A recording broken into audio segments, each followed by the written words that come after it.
नमस्कार. मी विनायक दिनकर चव्हाण. माणूस जेव्हा जन्माला येतो तेव्हा त्याला एक नाव मिळतं.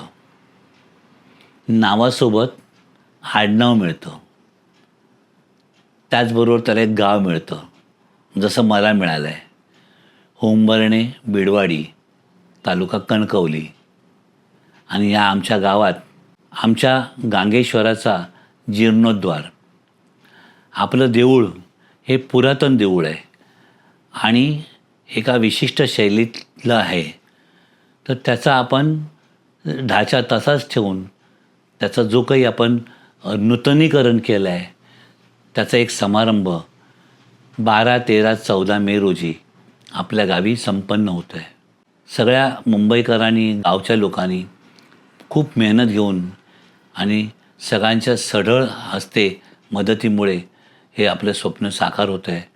हे पाहण्यासाठी जास्तीत जास्त आपल्या उंबरणेवासियांनी आपल्या मित्रमंडळीसह, आपल्या पाहुण्या रावळ्यांसह या कार्यक्रमाला उपस्थित राहावं असं वाटतं. मी येतो आहे, तुम्ही येत आहे ना?